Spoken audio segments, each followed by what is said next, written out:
आम आदमी पार्टी वाले जब से उस शीश महल में गए हैं तब से उनके लिए वो गले का फांस बना पड़ा है, लेकिन उसको कैसे ना कैसे वो लोग दूर करना चाहते हैं। तो उन्होंने सोचा कुछ ना कुछ प्ले करें, तो गलती से या फिर कहें कि कर्मों के तले वो पहुंच गए आर भारत के अंदर। तो वही उनके लिए भारी पड़ गया, बहुत भारी। अब देखिए आम आदमी पार्टी है कहाँ?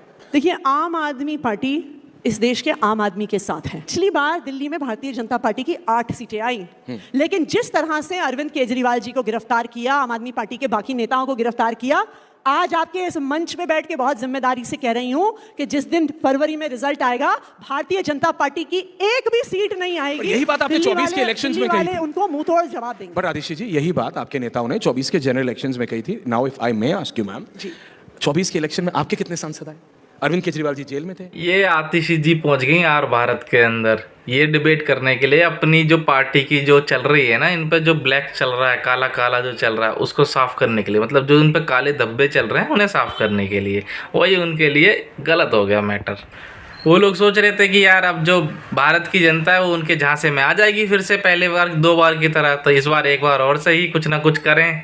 भाई देखो, साम दाम दंड भेद हर कोई करता है, तो इन्हें भी करने पहुंच गए। और ये कुछ कर पाते उससे पहले ही ऐश्वर्या कपूर ने इनको निस्तो नाबूद कर दिया, ध्वस्त कर दिया। और बाकी क्या हुआ इस वीडियो के अंदर, आइए जानते हैं, देखते हैं पूरा वीडियो। पिछले 1-1.5 साल में बहुत टर्मोइल हुआ है आम आदमी पार्टी में। जब ये शराब घोटाला, जिसको आम आदमी पार्टी ने कहा कि है ही नहीं, इट डज नॉट एग्जिस्ट, इसमें बीजेपी ने कहा बाय 1 गेट 1, भाई पानी और बिजली फ्री देने आए थे, शराब फ्री दे दी। हमने कई बार डिबेट भी की है इस पर। आपने कहा, आप जानती हैं कि पानी और बिजली फ्री देने आए थे, शराब फ्री दे गए। लेकिन इसमें मैंने अरविंद केजरीवाल को जब जेल जाना पड़ा, तब बीजेपी ने ये पर्कुलेट किया कि बॉस दिस इज इट, यही है।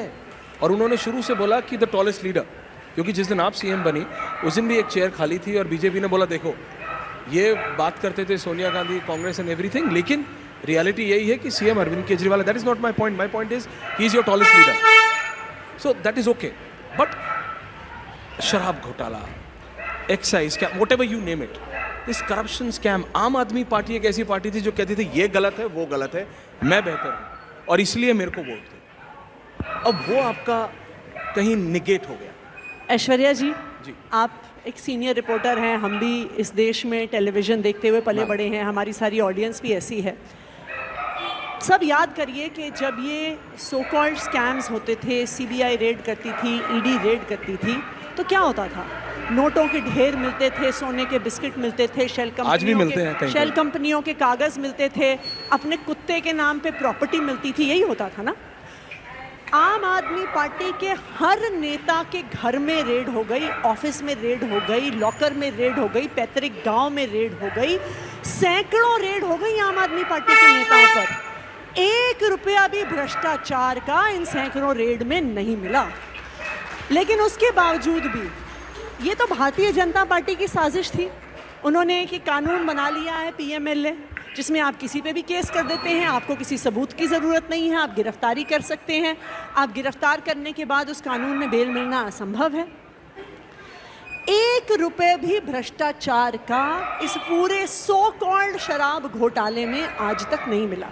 इनफैक्ट जब अरविंद केजरीवाल जी को बेल मिली तो सुप्रीम कोर्ट ने केंद्रीय जांच एजेंसीज पे बहुत सख्त टिप्पणी करी। 2012-13 के बाद आज जाके 2024 में फिर से सुप्रीम कोर्ट ने कहा कि केंद्रीय जांच एजेंसियां पिंजरे में बंद एक तोते की तरह हैं और अरविंद केजरीवाल जी की गिरफ्तारी एक दुर्भावना के तहत हुई थी। तो ये क्या दिखाता है? ये दिखाता है कि ये पूरा सो कॉल्ड शराब घोटाला भारतीय जनता पार्टी का एक षड्यंत्र है। क्यों षड्यंत्र है? एक इसी कारण से षड्यंत्र है। देखिए, इनकी 22 राज्यों में सरकार है। क्या ये एक राज्य में भी अच्छे सरकारी स्कूल दे पाए? क्या ये एक राज्य में 24 घंटे बिजली दे पाए? क्या ये एक राज्य में फ्री बिजली दे पाए? क्या ये एक राज्य में मोहल्ला क्लिनिक और अच्छे अस्पताल दे पाए? नहीं दे पाए। तो जब अरविंद केजरीवाल के काम से compete नहीं कर पाए तो इन्होंने सोचा 2 चीज़ें करते हैं। एक तो अरविंद केजरीवाल को और उनके सारे मंत्रियों को जेल में डाल के इनका काम रोकने की कोशिश करते हैं। दूसरा, इनकी ईमानदारी पे लांछन लगाने की कोशिश करते हैं और दिखाते हैं कि भाई ये भी औरों जैसे हैं। यही भारतीय जनता पार्टी का षड्यंत्र था। लेकिन आप आज हम दिल्ली में बैठे हुए हैं, इस वेन्यू से अगर हम बाहर निकलेंगे या पब्लिक के बीच में जाइएगा, आप किसी भी दिल्ली वाले से पूछ लीजिए, एक एक दिल्ली वाले को पता है कि अगर इस देश में कोई एक ईमानदार नेता है, उस नेता का नाम अरविंद केजरीवाल है। सिर्फ एक नेता ईमानदार है, अरविंद केजरीवाल, तो आम आदमी पार्टी के बाकी नेता कैसे भ्रष्ट हैं क्या? अरे भाई, खुद को ही एक्सपोज कर रहे हो यार, हद है। एक ईमानदार पार्टी है, उस पार्टी का नाम आदमी पार्टी है। पर वो ईमानदार नेता जेल चले जाते हैं क्या? लांछन में पूरी आधी पार्टी जेल में चली जाती है सिर्फ लांछन लगाने से। लॉ एंड ऑर्डर भी तो सर, कोर्ट्स, वो सारी चीज़ें, क्योंकि ऑपोजिशन, आपका opposition that is the BJP, वो कहते हैं भाई ठीक है हम गलत है, आप बोल दो। कोर्ट्स का क्या? वो कहते हैं कोर्ट्स का क्या? अभी भी आपके एक बहुत वरिष्ठ नेता जेल में, सत्येंद्र जैन, हालांकि वो एक दूसरे केस में है। देखिए, मैं इसमें दो चीज़ें कहूँगी। सबसे पहले तो हमें ये समझना पड़ेगा, ये जो कानून है prevention of money laundering act, इसमें सारे विपक्ष के नेताओं को जेल में भेजा जाता है। ये बना कब था? हाँ बिल्कुल, लेकिन आपके प्रिय मित्र आजकल जो मेरा एक टैग है, the BFF, best friend forever, जो जिसने भी बनाया हो, ये कानून बना था टेररिज्म को काउंटर करने के लिए, नारकोटिक्स ट्रेडिंग को काउंटर करने के लिए। ये कानून बना था कि लॉन्डर्ड मनी इस्तेमाल ना हो सके टेररिज्म को फंडिंग देने के लिए। इसीलिए इसमें सख्त प्रावधान है कि इस कानून में बेल मिलना लगभग असंभव है। क्यों है? क्योंकि तब लोगों को डर था कि अगर बेल दे दी और आतंकी हमला हो गया लॉन्डर्ड मनी से, तो कैसे हो। आज आप देखिए, क्या prevention of money laundering act को ड्रग्स ट्रेडिंग को रोकने के लिए यूज़ किया जा रहा है? क्या उसको आतंकी हमलों के लिए यूज़ किया जा रहा है? PMLA को सिर्फ और सिर्फ यूज़ किया जा रहा है विपक्ष के नेताओं पे हमला करने के लिए, उनको जेल में डालने के लिए। और फिर जब उसमें बेल नहीं मिलती, क्योंकि उसमें प्रावधान ही इतने सख्त हैं, तो कहा जाता है बेल नहीं मिली। हालांकि इसका एक दूसरा भी बहुत इंटरेस्टिंग पक्ष है। अभी कई सारे फॉर्मर विपक्ष के नेता, जिन पर CBI के केस होते हैं, जिन पर ED के केस होते हैं, ऐसा पाया जाता है कि एक जादुई छड़ी चलती है और वो भारतीय जनता पार्टी में चले जाते हैं।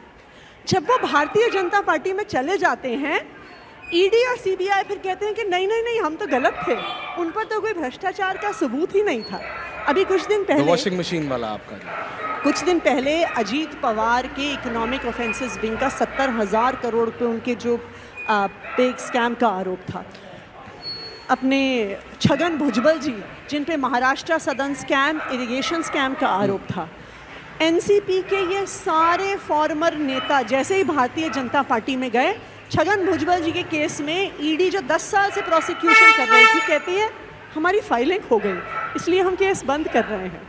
तो देखिए, ये साफ है कि जो ये सारी केंद्रीय जांच एजेंसियां कर रही हैं, ये ऑपोजिशन पे हमले का प्रयास है, ऑपोजिशन को खत्म करने का प्रयास है। वरना कहाँ गया छगन भुजबल का भ्रष्टाचार, कहाँ गया अजीत पवार का भ्रष्टाचार, कहाँ गया हेमंत बिस्वा शर्मा का भ्रष्टाचार, कहाँ गया मुकुल रॉय का भ्रष्टाचार, कहाँ गया शुभेंदु अधिकारी का भ्रष्टाचार? सारे तो list goes on both ways. मैं वो नहीं कह रहा हूँ, लेकिन मैं फिर कह रहा हूँ कि जब आप अपने, I am repeating my self, तो जब अब आप अपने BFF कांग्रेस के साथ मिलते हैं कभी कभी, तो आप बोलते हैं कि ये क्या PMLA आपने बना, बिकॉज आप you are blaming everything on the PMA। और हमने कई बार पहले भी कहा है, तो now as the chief minister of Delhi I am asking, आपको क्या लगता है कि ये सब एजेंसीज को फिर बंद कर देना चाहिए, ताला लगा देना चाहिए? Because you are also a chief minister of a state, you need this, आपको ये एजेंसियाँ चाहिए। नहीं होगा तो फिर करप्शन विल रन भाई। ऐश्वर्या और आप ही कहते थे, मुझे याद है, आप अरविंद जी, जब ये पूरी मूवमेंट शुरू हुई थी, वो कौशाम्बी के घर से, फिर रामलीला का मैदान, और no made us stay overnight to cover that protest. और जब अब आप लोगों की पार्टी से आधी पार्टी जेल में होती है, तो जनता पूछती है, ये कहते थे इधर वाले गलत, उधर वाले गलत, और ये सारे जेल में हैं, तो हम करें क्या? ऐश्वर्या जी, भारतीय जनता पार्टी भ्रष्टाचार खत्म नहीं करना चाहती। आप करना चाहते हैं? भारतीय जनता पार्टी सारे भ्रष्टाचारियों को अपनी पार्टी में लेके आ रही है, ये है उनका ट्रैक रिकॉर्ड। हेमंत बिस्वा शर्मा के वाटर स्कैम को लेके भारतीय जनता पार्टी, आपकी गरारी वहां पे अटकती है, मेरे को पता है। शुभेंदु अधिकारी के खिलाफ भारतीय जनता पार्टी ने वेस्ट बंगाल में 2-2 चुनाव लड़ दिए। मोदी जी ने खुद कहा था अजीत पवार, छगन भुजबल के बारे में कि इन जैसे भरा भ्रष्टाचारियों को 2 दिन में जेल भेज दूंगा। आज डिप्टी चीफ मिनिस्टर बना दिया उन्होंने अपनी सरकार का। तो ये बिल्कुल साफ है कि आज एजेंसीज को यूज किया जा रहा है। अब देखिए, भारतीय जनता पार्टी का ट्रैक रिकॉर्ड देखिए, वो जिन राज्यों में चुनाव जीतते हैं तो जीतते हैं, जिन राज्यों में चुनाव नहीं जीतते सबसे पहले तो विधायकों को तोड़ फोड़ करके सरकार बनाने की कोशिश करते हैं। ईवीएम ठीक कैसे- रहती है लेकिन कैसे चुनाव उनको तोड़ने की कोशिश करते हैं? किसी पे सीबीआई का केस खोल देते हैं, किसी पे ईडी का केस खोल देते हैं, किसी पे एसीबी का केस खोल देते हैं, किसी पे इकोनॉमिक ऑफेंसेस विंग का केस खोल देते हैं। जहां पर तब भी नहीं तोड़ पाते तो फिर उनके बड़े बड़े नेताओं को जेल भेज देते हैं, बट क्या वो पार्टियां आतिशी जी- तोड़ के चले आते हैं। बताइए शिवसेना के साथ क्या हुआ, एनसीपी के साथ क्या हुआ? क्यों भारतीय जनता पार्टी ने जिन पार्टियों को वो कहते थे भ्रष्टाचारी हैं उनके सारे नेताओं को अपनी पार्टी में ले आए? क्यों प्रफुल्ल पटेल को अपनी पार्टी में लाए? क्यों अजीत पवार को अपनी पार्टी में लाए? क्यों छगन भुजबल को अपनी पार्टी में लाए? मोदी जी कहते थे ना कि ऐसे भ्रष्टाचारियों को 2 दिन में जेल में डाल दूंगा। कहाँ गया उनका भ्रष्टाचार? ओके। क्यों डिप्टी चीफ मिनिस्टर बनाया इन भ्रष्टाचारी नेताओं को? आपने तो ये भी कहा था आपकी पार्टी ने कि मनीष सिसोदिया को वो बीजेपी में लाना चाहते हैं, कम से कम बिल्कुल। वो नहीं हुआ, कम से कम वो नहीं हुआ। देखिए मनीष ये सिसोदिया आम नहीं आद- गए। ये आम Otherwise, आदमी ये आम आदमी वो बहुत पार्टी है। इंटरेस्टिंग होता है, एक तरफ आतिशी जी एक तरफ मनीष सिसोदिया। ये अब मैं आम किससे क्या आदमी पूछता हूं, मुझे पार्टी नहीं। है हाँ। जिसके नेता टूटे नहीं, दबे नहीं, जेल में महीनों रहने के बाद भी But on a liquor भारतीय scam. जनता पार्टी में गए But on a नहीं। liquor scam, शराब पे शराब, फिर आप समझ रहे हैं? The image you had, आपने अभी जो बोला उसका सार ये है कि agencies are being misused. But आपके ऊपर आम आदमी पार्टी, मैं अगेन बता रहा हूँ, आम आदमी पार्टी एक तो नाम party of the common people, शराब स्कैम, शराब एक ऐसा एक सोशल टैबू, उसके ऊपर शराब पे शराब फ्री, एक नेता अंदर, दूसरा अंदर, ये अंदर, वो बाहर, ये अंदर। शराब को लेके ऐसा हो गया कि आम आदमी पार्टी कुछ और कर ही नहीं रही है शराब के अलावा। देखिए ऐश्वर्या जी, ये तो आपको ऐसे स्टूडियो में बैठ के लगता है। स्टूडियो में बैठ के आप दिल्ली के लोगों के बीच में जाइए, आप दिल्ली के लोगों से पूछिए। जाते हैं नहीं, आप दिल्ली के लोगों से पूछिए। अगर आप कहेंगे आम क्या आदमी, पूछूं आप बताइए? अगर वो कहेंगे आम आदमी पार्टी, वो कहेंगे फ्री बिजली। आप कहेंगे अरविंद केजरीवाल, वो कहेंगे 24 घंटे बिजली। आप कहेंगे मनीष सिसोदिया, वो कहेंगे अच्छे सरकारी स्कूल। आप कहेंगे सत्येंद्र जैन, वो कहेंगे मोहल्ला क्लिनिक्स में फ्री इलाज, 0 पावर कट्स। केजरीवाल बड़ा बेकार आदमी है। हे प्रभु, हे आम आदमियों, हे आम आदमी पार्टी को मत जिताना बस। कुछ हो जाएगी दिल्ली में तरक्की। 5 साल के लिए दिल्ली खत्म। केजरीवाल तुम मरो, तुम मरो, तुम मरो, केजरीवाल तुम मरो, तुम मरो, तुम मरो, केजरीवाल तुम मरो, तुम मरो, तुम मरो। स्टूडियो में बैठकर कहना कि शराब घोटाला दिल्ली वालों को पता है। बट ये सब देखिए, स्लोगन फॉर है एग्जाम्पल, मैडम चीफ मिनिस्टर, या फिर इट्स ऑन ग्राउंड? क्या कि मोहल्ला क्लिनिक, क्योंकि बीजेपी रोज आप देखिए जितने भी कम से कम 100-150 ऐसे क्लिनिक की फोटो डालते हैं जिसके अंदर ताला लगा है, या तो बाहर स्ट्रे कैटल है या कूड़ा है। एक्चुअली मतलब 100-150 नहीं डालते, एक ही मोहल्ला क्लिनिक की फोटो डालते हैं, 100 एंगल से फोटो लेते हैं। आप भी थोड़े अपने फैक्ट वो चेक आप- कर लीजिएगा। अच्छा, तो अब Arvind Kejriwal is not the मुख्यमंत्री, यू आर। लोगों को उम्मीद आपसे है। आपको लगता है, क्योंकि हरियाणा में अरविंद केजरीवाल गए कैंपेन करने, और जब आप मुख्यमंत्री बनी आपने एक चेयर खाली रखी, उस पर भी कंट्रोवर्सी हुई कि भाई सीएम कौन है, आतिशी जी हैं कि केजरीवाल जी हैं, तो क्लैरिटी हुआ। अब when you are the chief minister, will you carry on the same, या कुछ आप बदलाव करेंगे? क्योंकि अब कांग्रेस आपकी बेस्ट फ्रेंड बन गई, जिससे आप लड़ रहे हैं दिल्ली में, उनसे आप यूपी में दोस्ती कर रहे हैं, पंजाब में आप उनसे लड़ रहे हैं, महाराष्ट्र में आप उनसे दोस्ती कर रहे हैं, हरियाणा में आप उनसे लड़ रहे हैं, गुजरात में आप उनसे दोस्ती कर रहे हैं। आपका कहीं सवाल dilly-dally क्या situation है ऐश्वर्या जी? नहीं, सवाल मेरा ये, वेयर इज द आम Aadmi party standing right now? आम आदमी पार्टी है कहाँ? आम आदमी पार्टी कांग्रेस के साथ है, आम आदमी पार्टी कांग्रेस के खिलाफ है, आम आदमी पार्टी बीजेपी के साथ है, बीजेपी के खिलाफ है। क्योंकि ये बात आम आदमी पार्टी के लिए हरियाणा में बोली गई as soon as Arvind Kejriwal came out कि अरविंद केजरीवाल जी कैंपेन करेंगे हरियाणा में, किसका वोट काटेंगे? कांग्रेस का काटेंगे। देखिए, आम आदमी पार्टी इस देश के आम आदमी के साथ है। उनको बेहतर स्कूल देने के लिए है, उनको अच्छी बिजली देने के लिए है, उनको अच्छा इलाज देने के लिए है, और इसीलिए हम राजनीति में हैं। ये बहुत सिंपल सी बात है।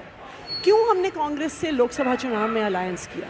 इसलिए किया क्योंकि भारतीय जनता पार्टी जिस तरह से संविधान पे हमला कर रही थी, जिस तरह से एजेंसीज का, कानूनों का मिसयूज़ करके विपक्ष को तोड़ने की कोशिश कर रही थी, जिस तरह से भारतीय जनता पार्टी इस देश को एक जहाँ पे लोकतंत्र खत्म करके एक डिक्टेटरशिप की तरफ लेके जाने की कोशिश कर रही थी, स्ट्रॉन्ग वर्ड्स। जब संविधान पे खतरा आया तो अपने सारे डिफरेंसेस को एक तरफ रख के हमने Congress But you party fell से flat. अलायंस किया। 24 में क्या हुआ? कांग्रेस पार्टी से अलायंस किया। क्यों? क्योंकि हमारा मानना था कि हमारे आपसी डिफरेंसेस से देश ज़्यादा ज़रूरी है, संविधान ज़्यादा ज़रूरी है। आपका ये प्लान और था? हम और हम इस स्टैंड पे कायम रहेंगे कि अगर संविधान बचाने की ज़रूरत हो, हम किसी के भी सामने हाथ जोड़ने के तैयार हैं, चाहे वो हमारे दुश्मन रहे हों, चाहे वो हमारे इलेक्टोरल विरोधी रहे हों, क्योंकि आखिरकार इस देश के लिए हम लोग हैं, संविधान की वजह से हम लोग हैं। तो मेरे मन में इस बारे में कोई भी डाउट नहीं है कि कल को अगर ऐसा मौका फिर से आएगा जब हमें लगेगा कि इस देश का संविधान खतरे में है, तो हम फिर से भी अलायंस करेंगे, फिर से भी ऐसे लोगों के साथ आएंगे जिनके साथ हो सकता है हमारा नॉर्मली इलेक्टोरल आमना सामना हो। आतिश यू राइट, आपको लगा, जनता को नहीं लगा, क्योंकि अगर जनता को लगा होता तो 24 में आप और कांग्रेस के सीट ज्यादा आते। आपको लगा, जनता को नहीं लगा। जिस जनता की दुहाई आप दे रहे हैं उस जनता को नहीं लगा। देखिए, आप कांग्रेस के साथ आई, संविधान रिजर्वेशन लगा के, लेकिन जनता ने अपना जवाब दिया आपको। जनता ने नहीं लगा, जनता ने जवाब दिया कि अब की बार नहीं जाएगी बीजेपी 400 पार। 400 पार तो छोड़िए, 272 पार भी नहीं जाएगी। तो जनता ने अपना मत क्लियर कर दिया। जो भारतीय जनता पार्टी का अहंकार था, क्यों चाहिए था 400 पार? क्यों भारतीय जनता पार्टी को 400 से ज्यादा सीटें चाहिए थी? किसने ऑफिशियली? इसलिए चाहिए थी। पीएम ने मांगा 400 पार ऑफिशियली, होम मिनिस्टर ने मांगा, बार भारतीय जनता पार्टी ने कहा अब की बार 400 पार। ये तो हर व्यक्ति जानता है। क्यों चाहिए था उनको 400 पार? सरकार तो 272 पे बनती है। बीजेपी कहती है मैंने तो 400 में घुमा दिया और सरकार बना ली, ये लोग 400 में घूमते रह गए। आप बताइए ना, क्यों चाहिए था उनको 400 पार? इसलिए चाहिए था क्योंकि उनकी संविधान बदलने की मंशा थी। इसलिए चाहिए था क्योंकि उनकी लोकतंत्र खत्म करने की मंशा थी। आपको नहीं लगता ये आपका प्लान फेल हो गया? इसलिए आज हमने कोई प्लान नहीं फेल किया, देश की जनता ने उनका प्लान फेल किया। उनको भारतीय जनता पार्टी 400 पार तो छोड़िए, अपने दम पे 272 भी नहीं पार कर पाई।